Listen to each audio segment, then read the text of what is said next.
5 things to know about the fighting in the Democratic Republic of Congo. Goma. Democratic Republic of Congo on Monday, M23 rebels, backed by Rwandan troops, entered the city of Goma in Eastern Democratic Republic of Congo. They have now taken control of the city and on Thursday in their first press conference declared that they were here to stay. An important message is I say that we are in Goma. Being in Goma today is the result of struggle. The capture of Goma is a dramatic culmination of over 3 years of conflict in North Kivu province. The M23 is now threatening to march all the way to Kinshasa, the DRC capital, in a conflict that could have seismic impacts across Central Africa. What is the M23?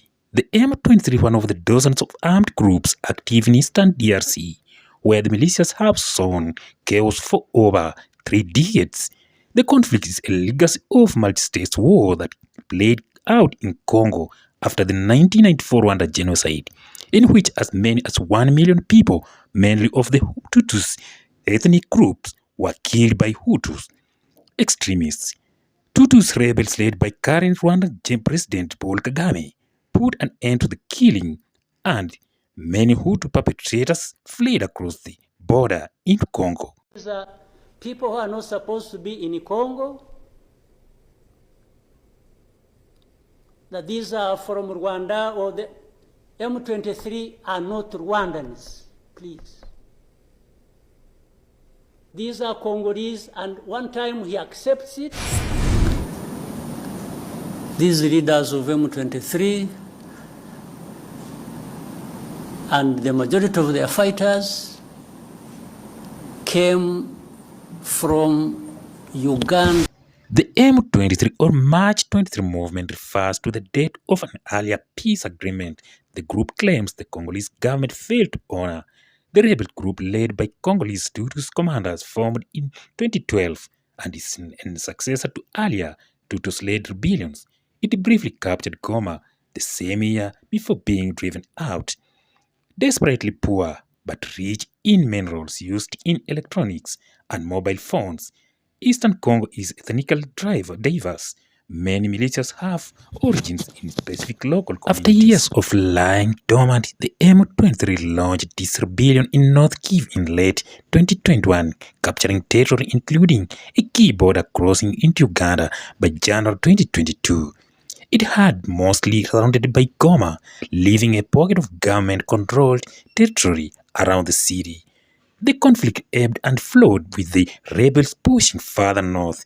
This month, it expanded into the neighboring province of South Kivu.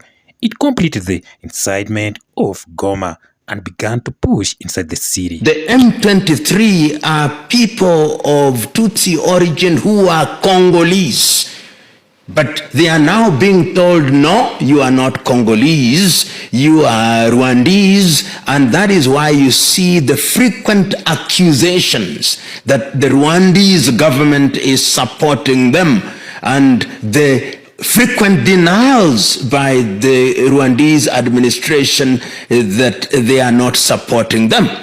The other conflict that has emerged in Congo is that Congo has become what one may say a rare ground for fighting groups from Uganda. The ADF, when they were expelled by the current NRM regime, went into the forests in Congo. What do the rebels want? M23 leaders say that they are fighting to protect ethnic minorities against a DRC government they accuse of fomenting hate speech and discrimination. Another key demand is the return of Congolese Tutsis refugees, and many of whom live in Uganda and Rwanda, to Congo. The DRC government, however, considers the M23 a puppet of Rwanda interests. President Felix Tshisekedi has vowed to take Goma. Mes très chers compatriotes, en ces instants critiques pour notre nation, je m'adresse à vous avec la gravité et la solennité qu'impose la situation. The region with its large reserves of wealth offers other opportunities to the rebels With the capture of Goma, the M23 now has access to a key border, city and critical mineral smuggling route into Rwanda. A 2024 United Nations report estimates that the rebels smuggled at least 150 metric tons of coltan used in electronics into Rwanda last year. How is Rwanda involved? Rwanda provides material support to the M23 according to several reports by an independent panel of United Nations experts. It has troops in North Kivu, up to 4,000 according to the UN panel reports, and its special forces overseas M23 units. Drone imagery has captured troops regularly crossing the border into M23 controlled territory for years. Rwanda has also deployed high-tech military equipment on the battlefield in North Kivu, including mobile air defense systems and precious guided munitions. What M23 did to us is actually a declaration of war against South Africa. You cannot be killed like that and you don't respond. That is an act of cowardice. Because M23 should know that South Africa is not a place to play. The point I made on the withdrawal of soldiers was that we did not deploy soldiers who are well trained to go and fight the sophisticated soldiers of M23. We just deployed people and we call them soldiers, but they don't have bullets. The reason why our 9 soldiers were killed now is because the person who was appointed, a tender that was appointed to supply ammunition, did not supply ammunition, and our people got killed. The first time they got killed in ambush in their own base. The United Nations, including Security Council members such as the US, France, and the United Kingdom, agrees that Rwandan forces are operating in Congo. Rwanda's government, however, has never publicly admitted to being involved. Rwanda says the conflict has deeper roots that need to be addressed. They claim that the militias such as the Democratic Forces for the Liberation of Rwanda, FDLR, a Hutu rebel group which includes some of those responsible for the Rwanda genocide, are still active in eastern Congo. Rwanda accuses the Congolese army of fighting alongside them, an accusation of the Congolese denied. The government in DRC is talking about is blaming us. We are supporting M23, and then the M23 must go back to where they came from. We even try to explain almost on a regular basis how those people fighting there did not actually come from here. What is at stake? The humanitarian impact of the M23 conflict has been enormous.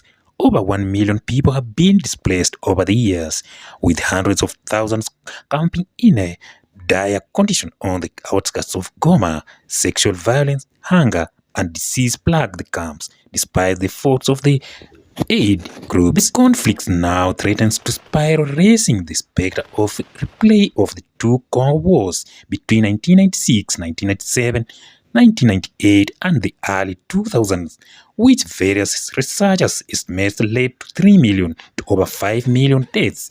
During those 2 wars, 9 African nations and more 20 armed groups fought each other, with the Second Congo War in particular considered to be one of the deadliest conflicts in history. What next? The M23 and Rwandan troops are moving further into the province of South Kivu. According to the local reports on the ground, the UN and others are concerned that there could be a move on the seat of Bukavu, which also lies on the Rwandan border. The DRC government has repeatedly called for international sanctions against Rwanda for backing the M23.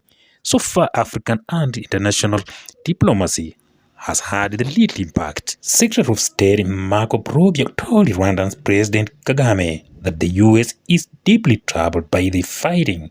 Countries including the UK and Germany have threatened to cancel aid to Rwanda, but still the fighting continues. This is Sema Nadivichams, DRC War.